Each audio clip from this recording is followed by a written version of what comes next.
All right, and then we're going to look at problem 7b, which is a log problem. But this log problem is not as straightforward as those past log problems, so it is kind of worth talking. I wouldn't say it is hard, but it's just different, and you really need to understand how this function works. Right? So if x is between 0 and 1, and you just end up with 0. And there's no recursion here, so the story ends here. However, if x is over 1, then you are brought down by doing the log. It's a recursion, so you still need to do x. This x will be brought down, so while x is brought down and down, it will somehow end up with within this range, because if you start with I don't know, whichever number, log 2 something, you're gonna end up with something over 1, and as you bring it further down and down, it goes under 2. Once it's under 2, this thing is just 0 point something. So you end up with actually 0.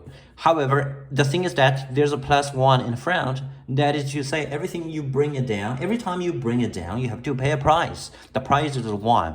So if you start with 4, you log to 4 is 2. Yeah, you can do you can do f2 now, which is easier. However, you have to pay the price once, and then f2 is further brought down to f log to 2. Which is f1, and f1 is 0. So finally the thing is resolved. But when you brought down, let's say 2 from, brought 2 down to 1, you have to pay another price, which is also 1. So you need to do 1 plus 1 plus 0, and that's it. So yeah, on the one hand, the thing is getting easier and easier while x is brought down, and I would say it's brought down drastically. It goes down very fast, especially in the very first steps. However, every time you bring it down, you have to pay a price, and that's the idea. So what is the total number of positive integers so that fn is 4? So you have to pay the price 4 times before you bring the whole thing down, right? Yeah, that's the idea. For example, if you've got 4 here, you have to pay price twice. You have to pay exactly 4 times, not 3 times, not 5 times, exactly 4 times before you bring the thing down. That is it. Yeah. So what do we do?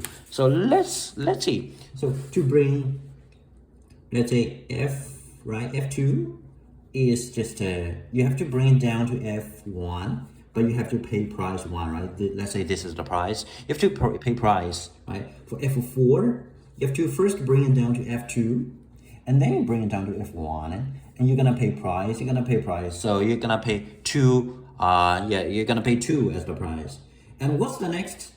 What do you need to do to pay 3? Actually, this number is not 8, because you need to bring something down to 4. And 8 isn't brought down to 4. 8 is brought down to 3.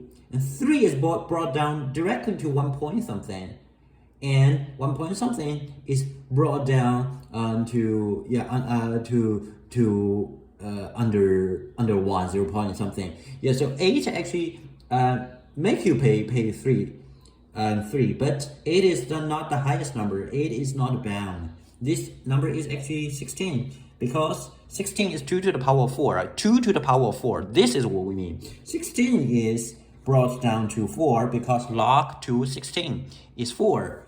And 4 is down to 2, the rest is just the same as before. You have to pay price here, you have to pay price here, you have to pay price here. So everything under 16 is the same. Let's say 8 is the same, right? 15 is the same. And now you have to pay 4. You have to pay price of 4. That is, this number here is actually, the upper bound is 2 to the power of 16. If you start with 2 to the power of 16, you bring this number down to 16 first. And then you bring it down to 4, and then 2, and then 1. Every time you're going to pay price of 1. And in total, the price you pay is 4. And here the price you pay is 3, but everything above 16 would necessitate a price of 4. like you start with a 17. So 17 is brought down to 4 point something. 4 point something is brought down to 2 point something. 2 point something is brought down to 1 point something. And the game is not over. You have to go one more step. So you pay one more, and then you end up with a f0 point something, which is a 0, and then that's over. So from 17 to this guy, right, all the way up to this guy, are the numbers we're talking about. So the problem says determine the total number. Okay, that's it. The total number is 2 to the power of 16. This is the upper bound, inclusive, and this is the lower bound, exclusive. So we don't have to do plus 1. Just 16 is to be excluded. Well, what's this number? Do we need to find? Okay, let's do it. This is 1. This is 10. This is because I can't remember that thing. I can't remember anything over 4096, but I think this is just a matter of computation. And this is a 4096. So what's this? 4, 7, 6, right? Yeah. Oh, maybe I made a mistake. Oh, this is 0. Sorry, this is 0, 0. This is a 1. Yeah, this looks better. 144. That makes sense, right? So you add them up. This is 6. This is 3. This is a 5. This is a 5. This is a 6. Oh, okay. So this is 5, 5, 3, 6 minus 1, 6, which is actually 16. You end up with 65520. This is the answer. This is the total number of satisfying ends. Yeah, actually, if you can realize that, right after 4, the number in question, the number, of interest is 16 instead of 8, then the problem is effectively solved because you understand how the thing works. You have to pay price 4 times, not 3 times, not 5 times. So this is the upper bound. Every time, that is why I just said the thing is brought down very drastically. You start from here, and all of a sudden, you end up with a 16. And after that, it's getting slower and slower, but this is a very doable.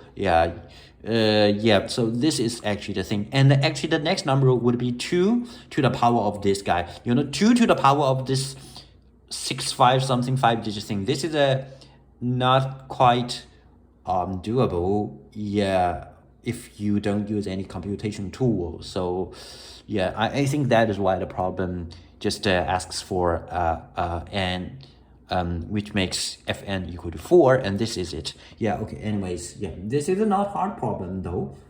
Just make sure you understand how this function works. That's it.